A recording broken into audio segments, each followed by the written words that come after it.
Hey guys, and welcome back.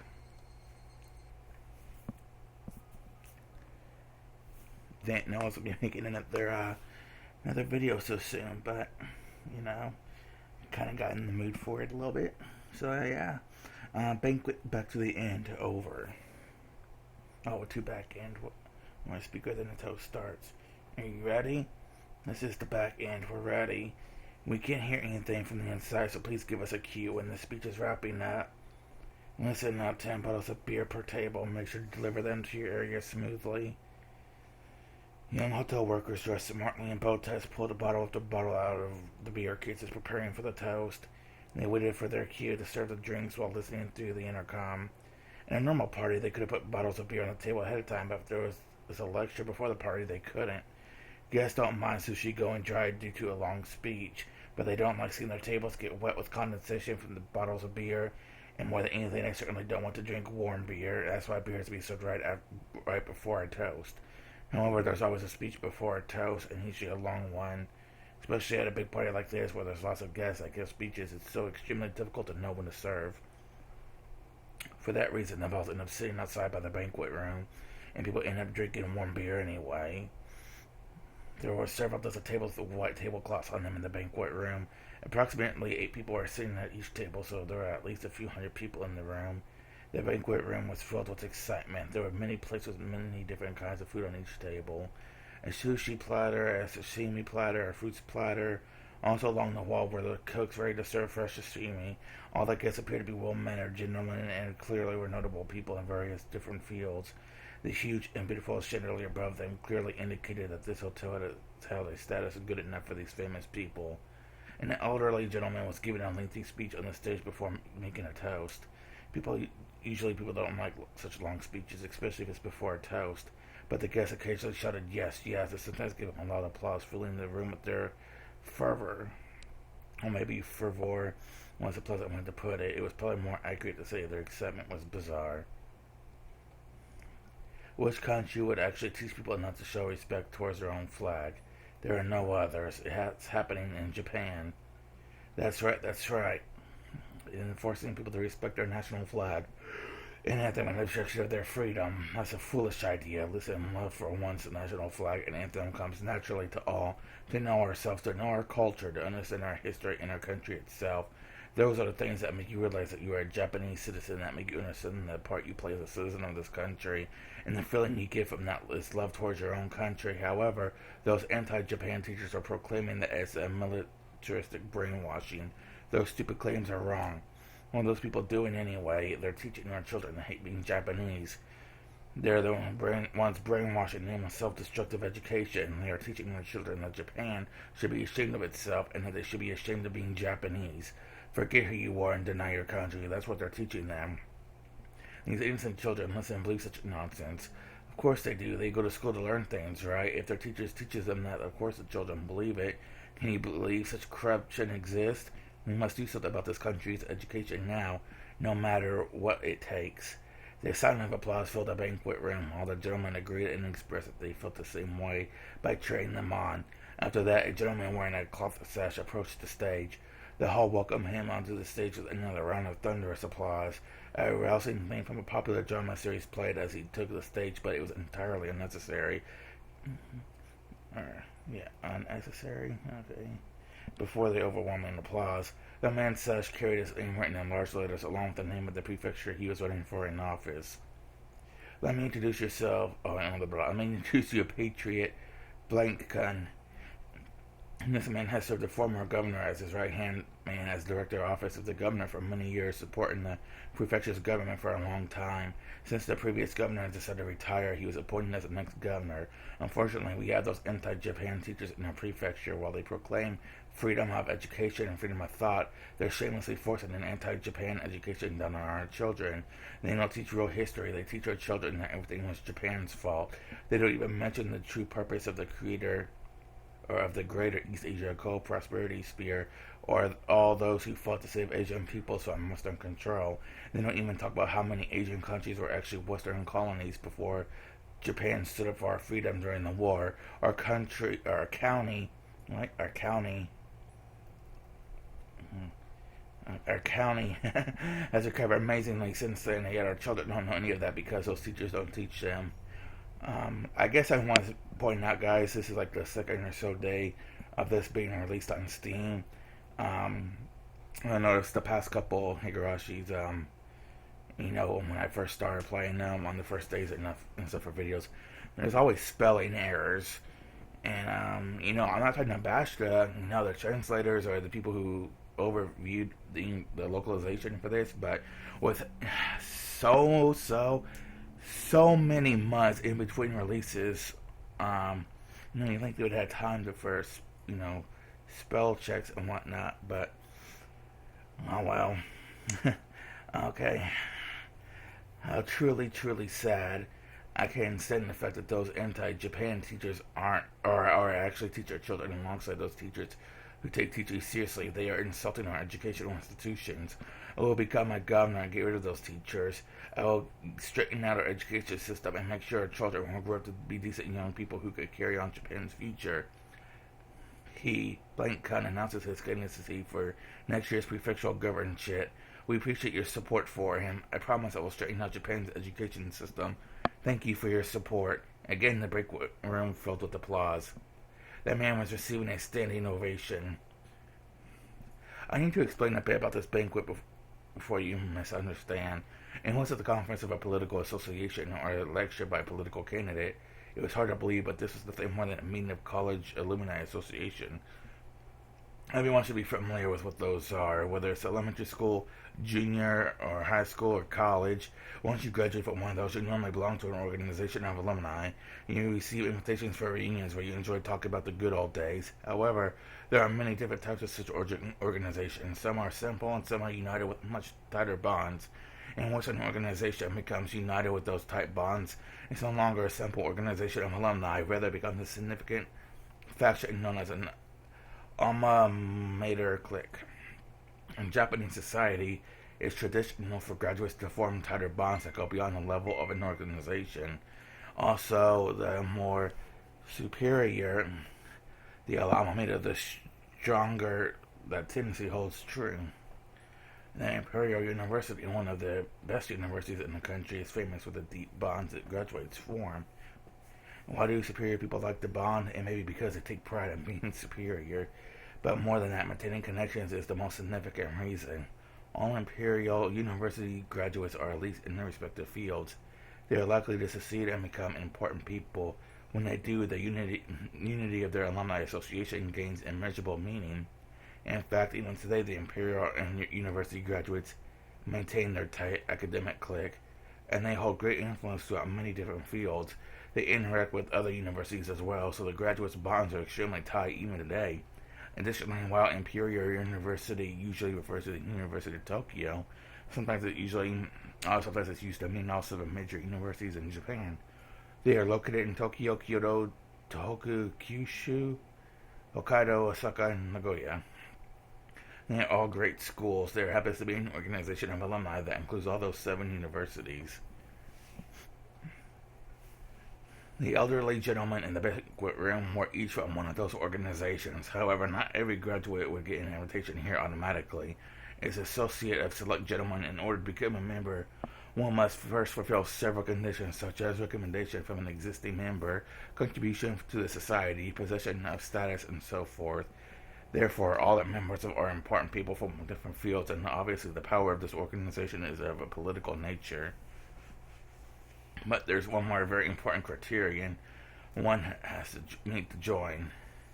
Strong patriotism, a heart that belongs to contribute to Japan and its rebirth. As a result, this organization has become extremely nationalistic. Up on the stage, a candidate for the prefectural governorship was still talking passionately. Among those elderly gentlemen in the crowd, Takano could be found. Takano seemed used to this kind of conference and seemed unsurprised at anything that was said, but at the same time she looked rather fed up with it. As she was in attendance, she must have been one of their members, which meant she possessed not only an extremely excellent academic background, but the older gentleman here had acknowledged her equivalent contribution to society, and that she possessed strong patriotism. However, her academic background was the only qualification she had met to join. She was only able to join as a special case because of her connections. She didn't even hold prejudiced ideas like the other members did. So why was she here today? Probably because of the same reason as the man giving up a speech on stage. That might not say she didn't actually have prejudiced ideas, much like Takano. He only prepared a speech that he knew the guests would like. But politicians only want votes. Each and every person has a vote, but appealing to each of them takes too long. So the most efficient way to appeal to organizations with a unified idea and a unified will. In other words, this man was giving this speech so he can garner support from those powerful people. The elderly gentlemen in the banquet room will then do their best to support him, since he appears to share their ideals. They can offer many different kinds of expediency, support, and assistance. To an outrageous degree, I might add. If the day's event continued the same way, the organization would likely decide to officially support him. They will probably give him a great deal of financial aid. They'll assist him in different ways as well. Of course, the man on the stage won't be the only one getting something. When he wins the election and becomes a governor next year, the organization will welcome the governor as a new member and will gain even more political influence. And eventually the organization will become so powerful that nobody can ignore it. Those of you reading this right now probably get the sense that they're no mere alumni association. You'd be absolutely right. After reaching this level, they were a fine syndicate. No, they would be a secret society if the group was so open about its activities. Now, I'm sure some of you readers are brushing this off, but there's no way such a suspicious organization could exist in Japan. But everything I explained is entirely true. There are several such influential groups and organizations within our society, and you need to understand that they hold powerful political clout and influence our national policies. Oh, and influence our national policies, okay. Some are alma mater cliques like the one I described above. Others are scientific societies serving different parties, industrial groups, advisory committees, religious organizations, community service groups, and so forth. And there are right wing and left wings, the hawk and the dove.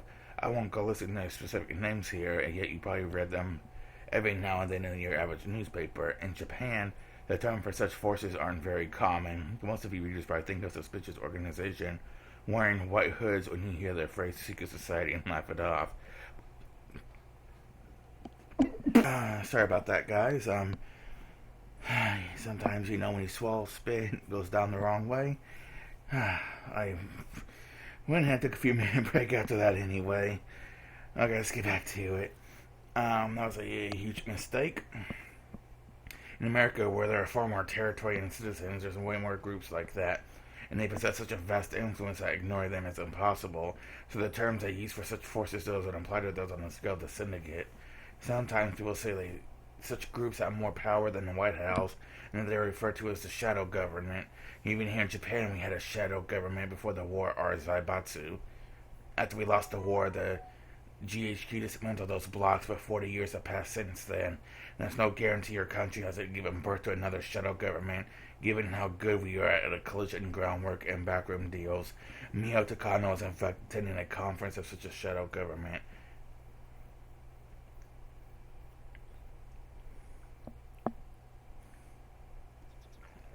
It might appear to be a guest house at a huge golf course. There were no golfers inside, but by appearances that must be it. But appearances can be deceiving.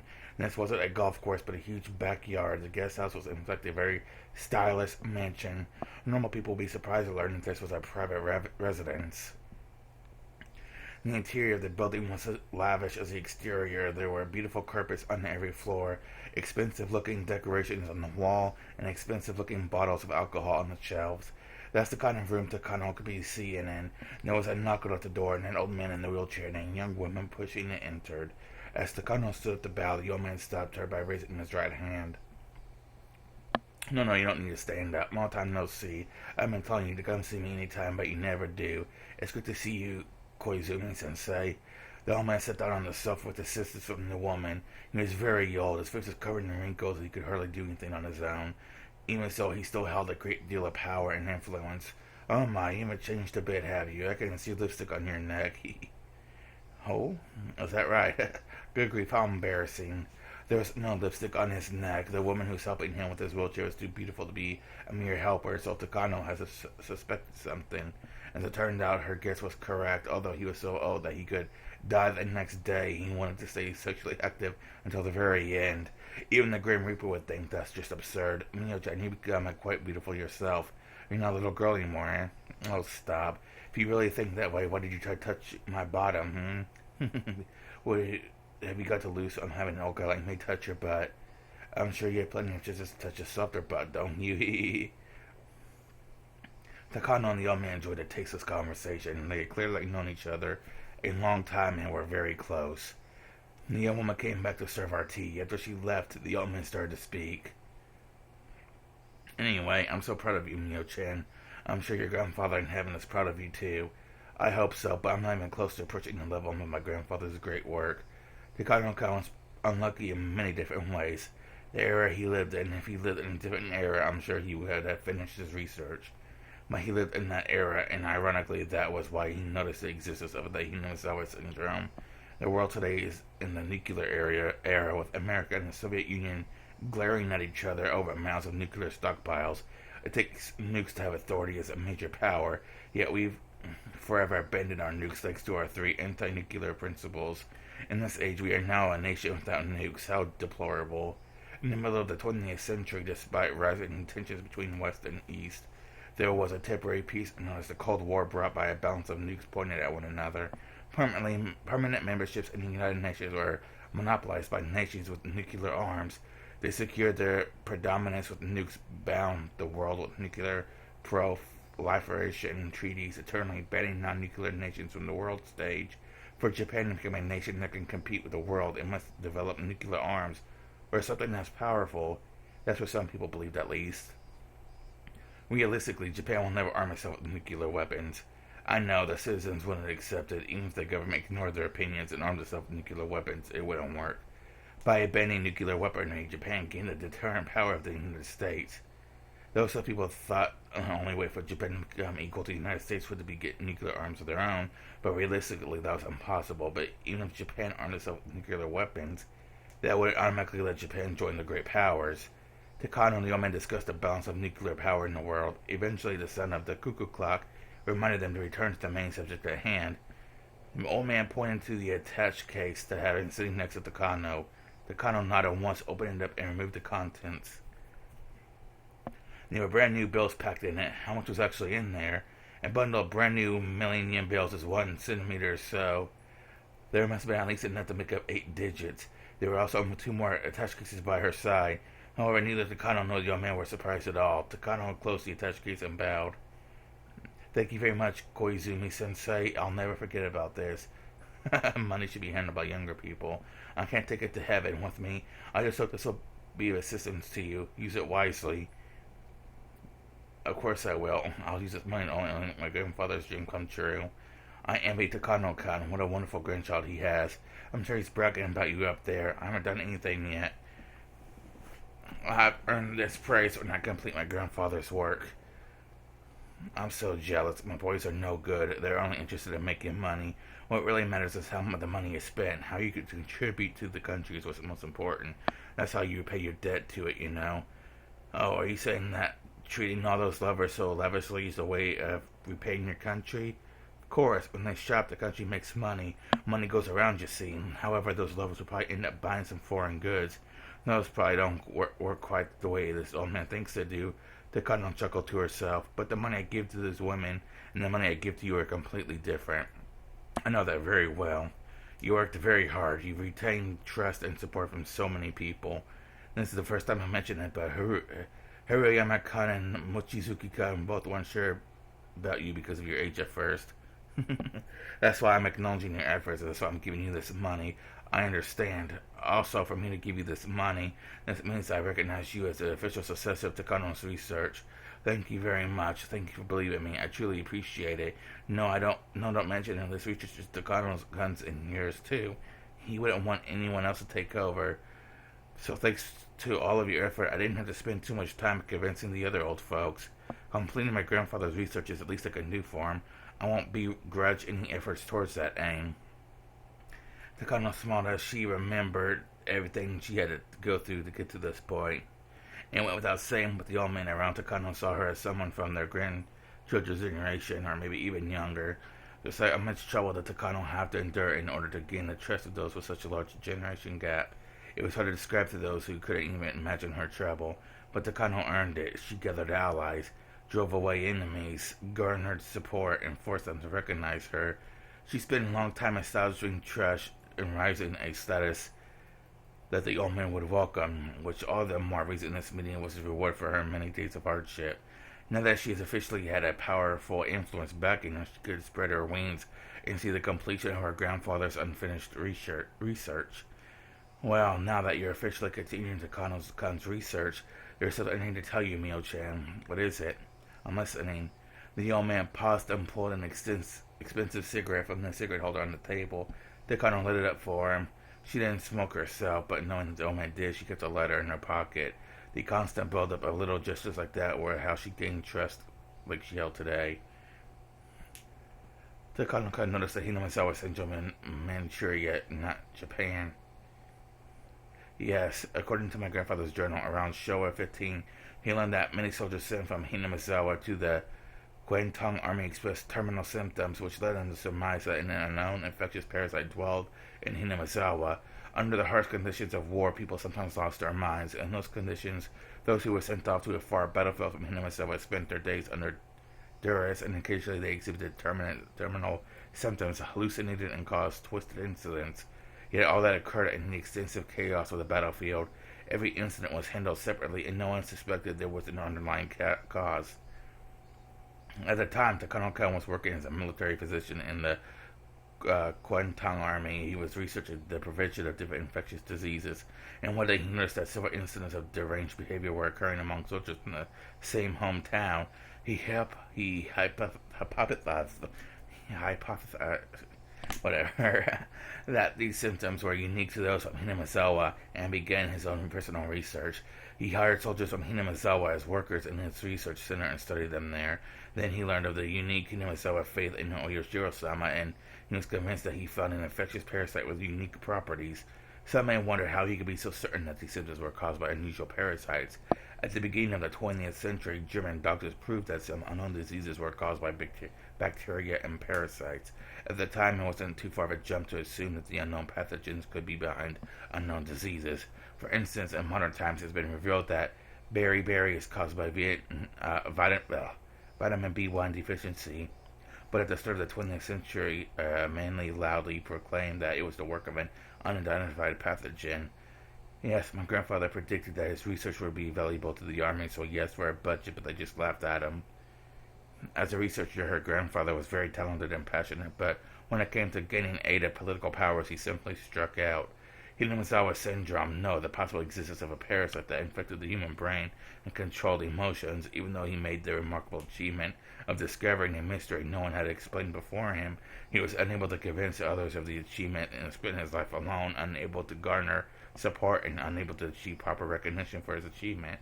Independent researcher has its limits. Talented people have funding and backup. A research project can be successful only if all those things are present. Takano had noticed her grandfather's mistakes, and that's why she did everything she could to obtain all of that. The military at the time was hoping for a low-cost, immediate-acting weapon. While Takano-kan's research was extremely intriguing and didn't meet the military's expectations, but I heard you were the only one who understood my grandfather's research, weren't you? In his journal, he called you his best friend. We came from the same hometown. It was a miracle to run someone from the same town on such a distant battlefield. Although we weren't close in age, we became very good friends. So we talked a lot. Many times he told me his research would be revolutionary, and he asked me to lay the groundwork to secure funding for full-scale research. I read in his journal that he talked to many different people about his research. Unfortunately, its value was never recognized, but I'm sure your support meant a lot to him. But I was never able to really do anything for him. That's why I want to help you, Mio-chan. Helping you is like atoning for my mistakes. Thank you very much. He was lucky to have you as a best friend. If only there were more understanding people like you in the military's upper echelon. It's very regrettable to think that my grandfather's life might have been different. The old man closed his eyes and paused for a moment. Shortly after that, he looked into the distance and spoke. Actually, that isn't true at all. The higher-ups were interested in Takano-kan's discovery. Why? I never heard that before. But then they didn't expect. Then why didn't they support his research? Something came up and they couldn't let him look into Hinamizawa syndrome. Only a few on top brass and myself knew the reason. Now that all but myself have passed, I think I should tell you, Mio-chan, since you're carrying on this work. What came up? What is it? Takano believed that until this day her grandfather's research was ridiculed by everyone, which was the reason why it never gained any recognition. Her grandfather asked the military for funding so he could uncover the secret of hidden Masawas during the war. But just like the old man said earlier, the military wanted an instant acting weapon, and that's why they weren't interested in his research. That's what she believed. But it turned out the military actually showed an interest after all. Before I go on, I need to explain about the Kuomintang army in Manchuria at the time. While the Kuomintang army was stationed in Manchuria, opinions were divided on whether to advance or force nations. Advance our forces north or south. Where are you getting nations from? Anyways, at the time, Japan had troops in Manchuria, but opinions were divided on advancing north to deter the Soviet Union or advancing south to expand our territory and secure resources. With the Soviet Union and its predecessor Russia being a landlocked frozen nation, they had long yearned for an ice-free port that wouldn't freeze over in winter. They had made numerous attempts to expand their territory southward too. Those expansionist policies were said to be the cause of the Russo-Japanese War. In the history books, it said that Japan won the Russo-Japanese War, but it was actually a draw ending in peace signed at the Treaty of Portsmouth, I don't know. Both sides had simply set aside their spears after mutually exhausting their forces. It wasn't like Russia capitulated out and offered a complete surrender. As a result, the perception of the Russia threat continued to smolder. Later, the Russian Empire was overthrown by a revolution, but Japan was unable to shake the threat that the new Soviet Union would advance south.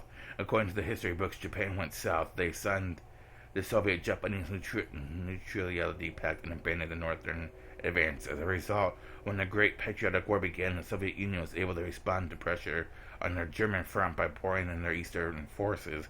Though the Germans had managed to lay siege to Moscow, the Soviets launched a massive counteroffensive that reversed the tides of war. Even with the Soviet and Japanese Neutrality Pact, the Soviets couldn't tell Japan would attack them at some point. Because of that threat, the Soviets had to leave some forces in the Far East, and they weren't able to devote enough troops to the German front.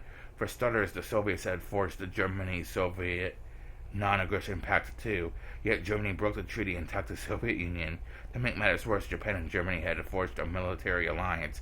With all those factors in place, the Soviets naturally couldn't trust Japan to uphold their neutrality pact. Ironically, the Soviet Union was the one who broke the pact, but I won't go into that now. Exactly, Hitler signed the Tripartite Pact because he expected Japan to keep the Soviets' other friend in check. But ultimately, Japan abandoned the North. When the superior German offensive, many supported the idea of waiting and watching it play out. They believed that even if they did advance north, it would be after Germany conquered Moscow. However, that plan was to expose the Sorge, and the Soviets transferred their heavy tanks from the Far East border to the German front. That secured Germany's defeat at Moscow, and the Germans began seeing a string of defeats starting with the Battle of Kursk. It was a turning point in history, huh? During the Cold War, the Soviet Union was recognized as a global power, but at least in Showa 15, the Kuomintang army didn't think it was a particular threat. Japan had earned a victory with the Russo-Japanese War, and they took the new Soviet Union government lightly, assuming it wouldn't be stable after overthrowing the Russian Empire. That underestimation was correct after the Nomonhan incident in Showa 16.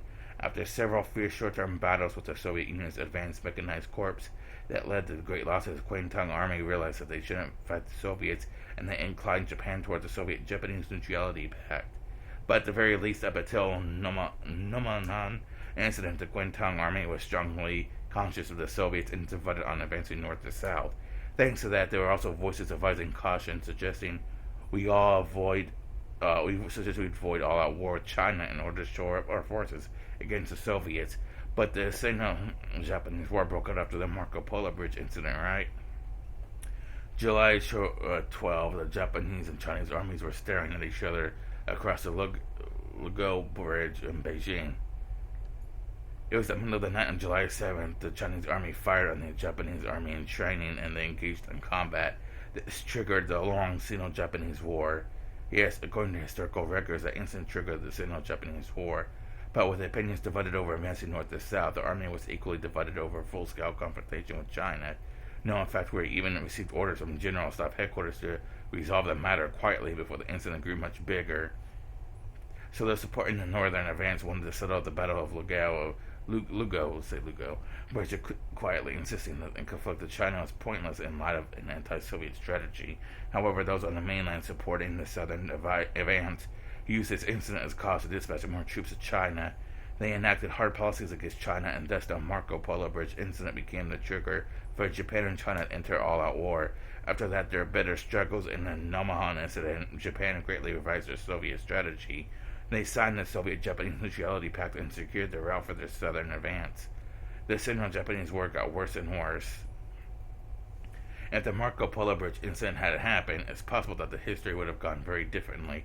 Maybe it would have ended up in the war with them anyway. However, if the South faction didn't get the chance, the military authorities would have kept restraining the Soviet Union, and the Soviets would have to divide their forces between East and West, and maybe Germany could have invaded it in Moscow, then Japan could have gone to Siberia. The map could have been very different today. Germany wouldn't necessarily have won the war if they had succeeded in taking Moscow. England was keeping its strength on the other side of Dover Strait. After all, the United States was poised into the conflict. Besides, Napoleon once occupied Moscow, but in the end he couldn't beat the winter and had to withdraw.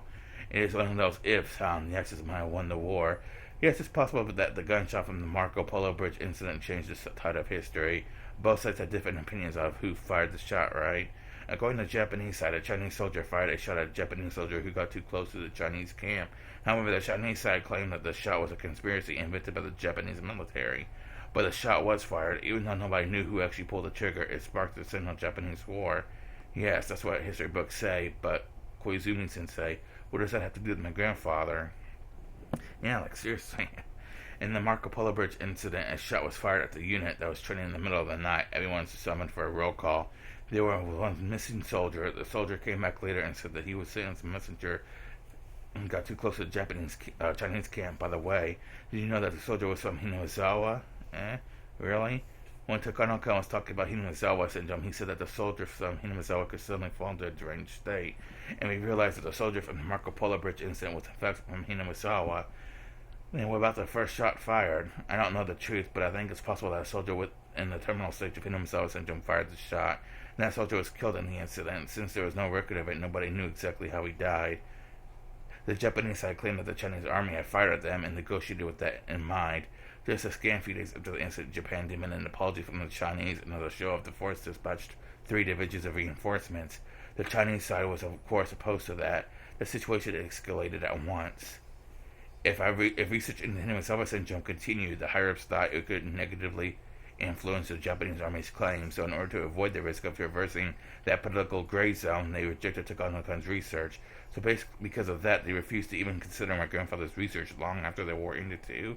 Yes, that's exactly it. The war's over now, but there are still some conflicts there regarding historical recognition. Even if Takano-kan didn't mean for it to happen, if his research into Hinazawa syndrome became public, it might cause a resurgence of quarrels over the long-ended war. Certain authorities were afraid of that, so they made sure his research was ignored even after the war. I was long warned not to aid him in any way myself. Takano tried to remain calm, but she couldn't stop herself from grimacing. She had just found out the real reason why her grandfather's research had been ignored. It was because of secret maneuvers by political masterminds. If those masterminds feared her so much, ironically they meant they acknowledged the importance of his research. Takano was saddened and frustrated to no end by her grandfather's lonely life. However, they're all dead now. I'm afraid I'm the only one who knows about this. If Takano-kan was still alive, I was going to apologize to him and give him my unconditional support. But he's no longer around. That's why I'm apologizing to you and offering to give you my full support instead. Are you sure? Why don't research into the Hinazawa syndrome dredge up those same subjects again? It's different now. Besides, research into the Hinazawa syndrome may produce more than a mere local disease. Depending on your research, post-war Japan may gain a trump card that makes it a world power once more. So the tides of times have changed then. That's right. Unfortunately, Takano-kan didn't live long enough to see the tide change, but he has you to continue his research. So as long as I'm alive, I'll give you my full support. I promise to help Takano-kan, but because of various things, I couldn't do anything. I want to make up for that as long as I'm alive. I think that's the least I can do for the man who called me his best friend. Kozumi-sensei, thank you so much. Oh, don't mention it. I'm glad I was able to tell you everything before I died. Anyway, until I'm gone, I'll make sure to give you everything you need, alright? So if anything comes up, be sure to let me know. I'll do anything for you. Takano could even imagine what kind of bond this old man and her grandfather had between them. But thanks to that bond, Takano was able to gain a powerful supporter. Tears welled up in Takano's eyes as she gave him an emotional look, but in her mind, she was practically dancing at the promises of the old man's full support. The old man and Takano bowed at the same time to show each other their appreciation. Once that was done, the old man became a little more serious. After that far too lengthy preamble, he finally said what he really wanted to tell her. So there you have it. This is what I wanted to say. The human cell syndrome has the potential power to make history. It may even twist the fate of our country, so keep that in mind and be careful with your research. Okay. Alright guys, I'm gonna take a few minute break here. It's been a minute. Okay, there we go. It's a nice few minute break. After the proprietor finished serving the food, she bowed and left. The room was very tastefully put together, reminding them of a tea ceremony room. While it was sparsely decorated, quite a bit of money had obviously gone into it. This was a very famous Japanese restaurant where many high-ups, officials, and other important people had secret meetings. Then Takano was there, accompanied by about 5 gentlemen. She was sitting there slightly further away from the men. They were clearly in much more of an important position than she was. One of them men wearing an expensive double-breasted suit told Takano not to be so nervous. Please relax, Takano-san. What we read is very interesting to us. I can't believe this research was just sitting there for dozens of years.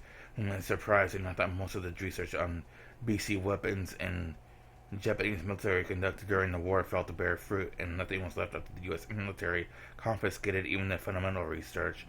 I heard this research was barely even glanced at by the top brass. I see. So that's why nobody knew about it in the GHQ to investigate it. In that sense, at least it was truly fortunate. Interesting that that Dr. Takano's research would be succeeded by a different Takano-san. I suppose that's fate. It's like the decade deceased and is using her body to complete his life's work.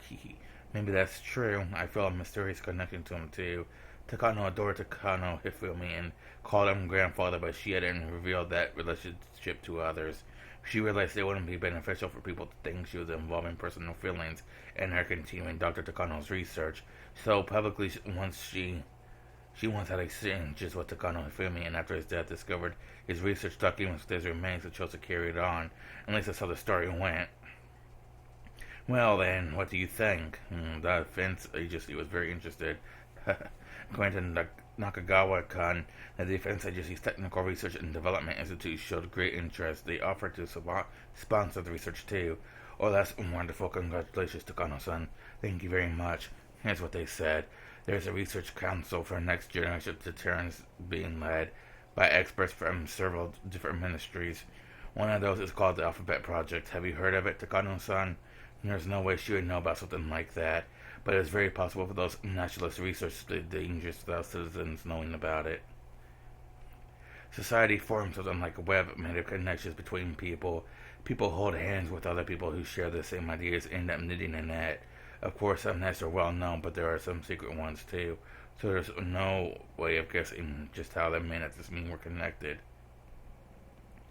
A society involving research into deterrent weapons for the next generation. The Alphabet Project. With those words, it is possible to imagine what that might entail. Deterrent weapons, that usually refers to nuclear technology. Weapons are normally used to destroy enemies. However, the general idea of deterrent weapons is very different. The assumption is that they won't be used against anyone. Nuclear weapons are largely used as a threat to prevent enemy invasion. Both the US and Soviets possess large stockpiles of nuclear arms, keeping each other in check, but they will never actually use them, because if they did, there would be a nuclear war and both countries would be destroyed, so they're likely a legendary weapon you never draw. Of course, that last resort only works because both sides have nuclear weapons. If one side lacks them, then they lose all military negotiation power. In other words, nations without nukes are powerless before nuclear-armed states. That can't be true. Japan abandoned nukes and still functions as a nation today. Or so some people may be thinking, but they're wrong. Japan abandoned nukes but lies under the nuclear umbrella by aligning itself with America. That means the nation functions thanks to America's nukes. However, that also means we must resign ourselves to forever being a vassal of America. In order for Japan to escape that and become a powerful nation equal to America, it must possess its own deterrence arms to step out of that nuclear umbrella. That society must have been put together by experts who believe in the ideal. Given that the name Alphabet Project makes sense, nuclear weapons are weapons of mass destruction. However, weapons of mass destruction aren't always nuclear. They also include biological weapons and chemical weapons. Atomic, biological, chemical, the initials of these three words make up ABC. That's why weapons of mass destruction are sometimes called ABC weapons. I won't go into weapons of mass destruction that don't belong to those three categories. ABC Alphabet, in other words, Alphabet Project must be a code for research into weapons of mass destruction. As it happened, in this case of Takano's was correct. By rise, Japan possessed nuclear arms. We established ourselves as a peace-loving nation after the war, and after our vast international contributions, we must be recognized as a permanent member of the UN. Yet until we possess nuclear arms, we won't be recognized as a proper nation. That's where the long-held desire of post-war Japan. Exactly. However, realistically, thanks to the Nuclear Non-Proliferation Treaty, the major nations hold a monopoly on nukes. Whereas our domestic public opinion is growing allergic to nukes, so foreign and domestic pressure is making implementing them impossible. Biological and chemical weapons are sometimes known as the poor man's nuke. Small countries that can't own nuclear weapons have already started research into that kind of weaponry. Takano-san, please don't misunderstand us, okay? The purpose of our research is to obtain a biological weapon. Instead, our goal is to prevent such weapons from coming into Japan from other countries. There's research into self-defense. I want you to understand that. Yes, I'm aware of that. Takano hated this Japanese tendency to make excuses, but she didn't let it show on her face. No matter what they said, they already saw their value in using this research toward biological weaponry. However, in truth, that was just an excuse as well. If they actually wanted to research biological weapons, then it would be much faster to research diseases like smallpox and anthrax instead of unidentified diseases like Inumasawa syndrome. So it wasn't actually correct to say the defense agency was interested in it as a biological weaponry. In other words, Takano needed a powerful sponsor who could back her up with funding, personnel, and the facility to conduct her research. So she used her connections and turned to the old men behind the government and economy, reaching out to each of them and getting them to forcibly pull funding out of the defense agency under the excuse of its application towards biological weaponry. That was the truth. Therefore, her project wasn't officially recognized by the defense agency. To be exact, the people who secretly controlled the defense agency were the ones who knew about it. Those masterminds diverted funding from the defense agency to the Alphabet Project, and then they pushed for Takano's research to be a part of it. Takano gets her funding and the influences to get to drain public funds through kickbacks. Considering that, it was doubtful this project was genuinely about researching the next generation of deterrence arms. It was probably just an excuse for the masterminds to funnel money in their own pockets. Well, those complicated matters didn't matter to Takano. Whatever those men and influences were planning wasn't her business. As long as she could get the funding for her research, that was enough. Either way, Takano had found her sponsor. It was one of the biggest organizations around, too. This had always been her grandfather's dream. Takano was trying to stay calm, but she was about to jump up and down in excitement. Nakagawa-kan says that once the research gets underway, he doesn't mind buying it out. Although it's still incomplete, he definitely sees potential in it. You're absolutely right. This research is only halfway complete. Sufficient funding, facilities, and personnel will be indispensable. About that, here's where the negotiations start, but apparently they wish to take on this research in its entirety. I feel bad saying this, but they think the burden is too much for you to bear alone. Hearing that put quite a damp on Takano's ecstasy. Wait, did that say ecstasy? Yeah. Okay. I'm not trying to make money off of this. I am working as a researcher purely out of intellectual curiosity. What I need is a sponsor, and what they seek are results. That is what the relationship I had with hope to establish. Takano realized she was talking rather breathlessly, so she tried to calm herself down. Either way, they'd be back in the research. Considering they're hoping for results that merit the budget, they probably feel that Takano was still too young to handle it. I know, you've been working on this for a long time, and you don't want anyone to just grab it from you, right? Totally understand that. Of course, we've already informed them. So here's the compromise we came up with. First, we'll start your research as an offshoot of the Alphabet Project. Once you have the board of directors' approval, you'll be given the official funding. We'll have you participate in the project as an associate researcher, and you'll take part in the research that way. If she wanted their funding, she'd have to fall under their authority, of course. So far, she had no objections. However, the Research Society has listed a few conditions in exchange for this funding the project. First, it was mentioned is to entrust the position of the lead researcher to an individual that's skilled and talented in this field of research. I hate to interject, but who would be more knowledgeable about this than me, other than Dr. Takano, of course. No. Please calm down, Takano-san. I understand how you feel. Still, how is this any different from selling my research to this individual? This isn't what we discussed at all. Calm down, Takano-san. Those cutting men didn't miss the sight of the faint leak of anger that crossed Takano's expression. They gave evasive laughs as if remarking how immature she still was if she let her emotions show over such a little thing. However, they weren't laughing to look down on Takano. On the contrary, they were trying to tell her to wait until the end. Of course, we'll make sure to get your way. Koizumi says they told me to take good care of you. Do you think I would just ignore you after you told me that? Don't worry. Please let me work things out. I'll make sure you'll be happy. What do you mean? You see, I get to select the person in charge. Everyone short all except Takano. After a moment, she joined in. In other words, he meant he would find just the right person. The defense agency suggested finding an expert to lead the project because they didn't feel comfortable with just Takano. However, Takano's sponsor was the one who tasked to find such a person. In that moment, Takano realized it. How wonderful it is to have such a powerful backer. Let me work it out. I'll find some candidates for you. All you have to do is pick the one you think would be the most suitable. Takano felt a bit better after hearing that. While she wouldn't be the official head of the project, she would end up leading it from the shadows. Of course, she was an expert per se. Having a partner would actually be beneficial. Give me some time to talk to the other end. I'll make sure you'll be happy with the outcome. Please just be patient for a while. I understand. Thank you for everything. Oh, by the way, it's not just a defense agency. Nagata-kun from the Ministry of Health and Welfare is willing to help you too.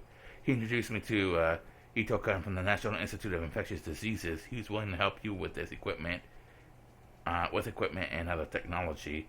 Really, thank you so much. Wow, this is a national project, isn't it? Congratulations, Takano-san. This is all because of your effort and the deceased Dr. Takano's hard work. Oh no, this is all because of Dr. Takano. I haven't done anything yet. Being humble is a good virtue. Just like Koizumi says to tell me, you're truly a nice person, aren't you? No wonder he adores you. Anyway, they want you to join the defense agency. Luckily, you have a doctor's license, right? We'll secure your position as a medical officer of the TRDI. Do you now be a public servant? I wasn't expecting that. All the organizations that are involved with the alphabet are public institutions. The SDF is actually interested in this research as well, and they're making a strong request to dispatch some of their personnel too. So depending on the circumstances, you may be treated as an SDF member. Just think of those matters as officials squabbling over jurisdiction. So to stand above those officials, you'll need your own official position. No matter what, we'll make sure you'll be happy. Please don't worry about anything. I understand. I'll let you work things out. But knowing Dr. Takano's research was once rejected by the old Japanese military, it's hard to believe that the self-defense force is interested in it now. Well, that couldn't be stopped. With the war situation worsening, the Japanese military sought something with immediate effect, something that could turn the war around. I don't think they were looking down on Takano's research. That wasn't true, of course. Takano had already heard that confession from the old man. She exhaled to her. It was like meeting in front of her was happening somewhere far away. She had longed for this day to come and worked so hard to reach it. Following her grandfather and his research were attaining recognition. This was a day she had dreamed of. So she was frightened just imagining that it might be an actual dream. The true joy can't be felt all at once. Oftentimes it's a delayed reaction. Takano thought this must be exactly what she was feeling. I imagine you'll probably be given the field of officer's rank. Since you'll be in second in command, you'll likely be a major. That's wonderful. A major Takano, huh? I'm a little jealous. I'm some man. I wish I had a rank like that. Boy, oh boy, Major Takano, huh? Major, what does that signify? Well, it's reasonably high in the rank system of self-defense forces. It's like a sub-manager at a company, I guess. That will be your rank once your project is underway. It's equivalent to a lieutenant commander in the old Japanese military. What a coincidence. Dr. Takano was also lieutenant commander in the old military. Takano remembered suddenly they were right. Her grandfather had been a lieutenant commander in the Japanese military. Everything she had done until today was so she could continue her grandfather's research. Now everything had fallen in place. She had been granted the same rank as her grandfather. She had always believed that succeeding his research would be proof that they'd bond tighter than blood. And now she would even be the same rank as him. This is fate, Takano thought. Maybe this is even a message from Grandpa. Yes, it must be a shout of encouragement from heaven. It was proof that she inherited not only his research, but his will as well. Takano couldn't help but feel a sense of destiny for attaining the rank of major. Alright guys, I'm gonna take another few minute break here. Okay, that was a nice break again. Oh, Grandpa, I'm finally here. Nobody else could hear her say that, but her grandfather in heaven could. That's what Takano believes. She had only come so far. There are still a lot of things to do for her. This research to be recognized as great work. Otherwise, her grandfather won't become a god. She wouldn't become one either. You must become a god. That was in her grandfather's will. I was unable to do so. That line preceded it. It was her grandfather's dying wish. Her grandfather entrusted it to her. Only by his research, a god can be physically brought back to life. A god is made in the hearts of the people who remain alive. Her grandfather will live on in her heart. His exploits will be known to many, and all the scholars will fight to read his documents to steal them from each other. And then they will learn about Hifumi Takano, who began his research during the war. They will all know that nobody understood him, and that he ended up devoting his life lonely love to research. And finally, they will extol his great achievement.